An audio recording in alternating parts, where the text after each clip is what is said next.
I'm Mitchell from Australia, and this is the number one flat earth proof. The premise to this starts with the sextant, and how we use the sextant in celestial navigation. We look directly through the sextant at the horizon. But if you live on a globe, what horizon are you actually looking at, globers? Is it the Earth horizon?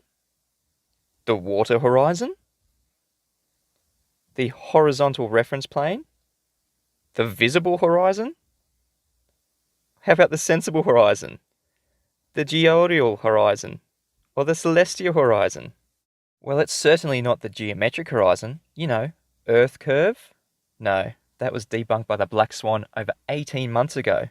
But now the globe-believing zealots tell us that their horizon is refracted.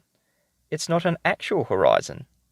So how do we have a tangent to a refracted horizon? When you're viewing a star on a globe, how are we measuring an angle to the horizon if it's refracted? You will never ever get an angle to a refracted horizon. This is a major problem if you think you live on a globe, because celestial navigation would be impossible. So what have you done to keep your religion of a sphere Earth semi-plausible? You've presupposed that that line, 90 degrees above your head, the zenith, actually runs to the center of your presupposed spherical Earth. And 90 degrees from that, you've made up a new horizon, the celestial horizon, which you say is a horizontal plane passing through the Earth's center, perpendicular to the zenith. So, after presupposing all these things, you can now use your sextant. But globe believers, realizing that their visual horizon is refracted, can't yet look at the horizon through the sextant. So yet another horizon is needed to be fabricated.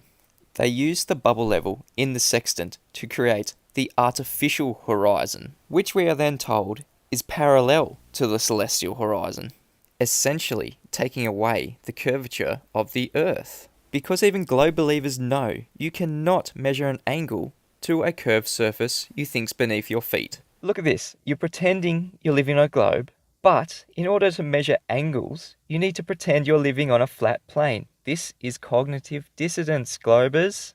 You can't have it both ways. So now they can actually start and take a measurement from their 0 point of the artificial horizon to the celestial body. Look at what the globe believers are doing. They must treat what they see as flat in order to achieve an angle. But there's one more step, and this is where it all falls apart for the globe. They then have to measure from the artificial horizon a dip angle down to the visual horizon, the only actual horizon that we have. Remember that horizon that you said was Earth curve that is now refracted? Do you all realize now how devastating the Black Swan actually is to the globe? It has taken away your R value, the radius of your globe, and then it took away the curvature of the Earth altogether when it forced you to say that the horizon was refracted.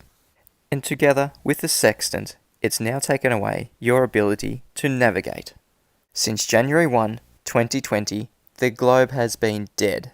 So now it's time to prove where we actually live. May I present to you the number one flat Earth proof. Here in reality, we live on a flat plane. And this may be news to people. We also have a flat sky plane above us where the celestial bodies exist. From the vantage point of our flat plane, when viewing the celestial bodies, we perceive their position and movement as a dome. This is purely our perception from this vantage point on our flat plane. It's not actually a dome above the Earth. All celestial bodies rise in the east, move in an apparent semicircular motion above the sky, and set in the west. Now don't get me wrong, our Earth is measurably, observably, and obviously contained. But it just doesn't have to be a dome shape, or any shape for that matter. But I digress. Looking at this flat celestial plane above our heads, we can see that everything rises in the east, moves across the sky, and sets in the west. We just perceive a motion of a dome shape. So let me give you a real-world example of how this works. This is Lake Woolloomboola, quite fittingly the breeding ground to black swans, and, I kid you not, located on Black Swan Way. Now, relative to the horizon, if you look up, straight up above your head, 90 degrees, to where my drone is sitting, right there, 90 degrees, what will happen when that drone moves straight ahead in its own flat plane? It's not going to change altitude, it's just going to move straight ahead. From my observer point, what's going to happen? The angle is going to change. The drone has not changed altitude at all. It's just changed the distance from where I'm observing it. If it moves again, the angle changes again down to 25 degrees there.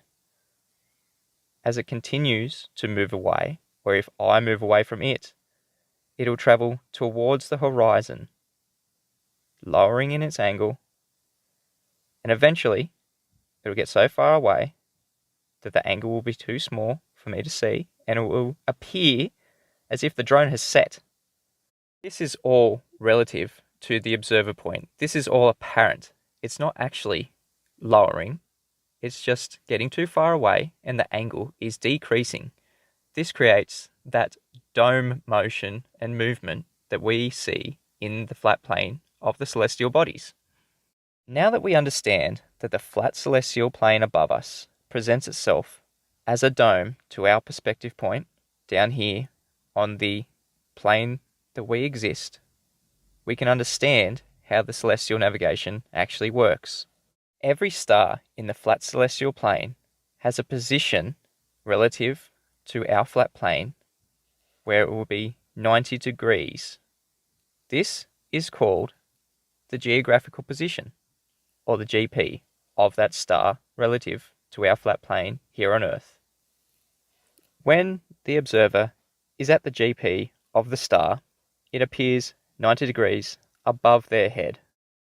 Celestial navigation works by using a sextant to measure the angle of that known star and using its relative GP, geographical position, to know where you are. And I'll continue to point out that measuring angles to celestial bodies only works if we are on a flat plane. Now, if one observer measures 30 degrees to a star and another observer measures 30 degrees to that same star, we can conclude that they are both on what's called a circle of equal altitude. And this is another killer blow to the globe right here. Everything on that circle of equal altitude is exactly that, equal altitude. No matter where you are on that circle, you're going to measure 30 degrees. And through being able to measure an angle to that star relative to the horizon, everything on that circle, in between that circle, in the area of that circle, is absolutely flat and level. By doing this once with a sextant, you know you are somewhere on that circle of equal altitude. To triangulate your actual position, you need to repeat these steps with other stars. Your position is where all these areas of equal altitude meet. This is how celestial navigation works and has always worked on our flat level plane, using the celestial flat level plane. Let's use this small scale example on Lake Woolloomboola. Instead of a drone, we're going to use a star.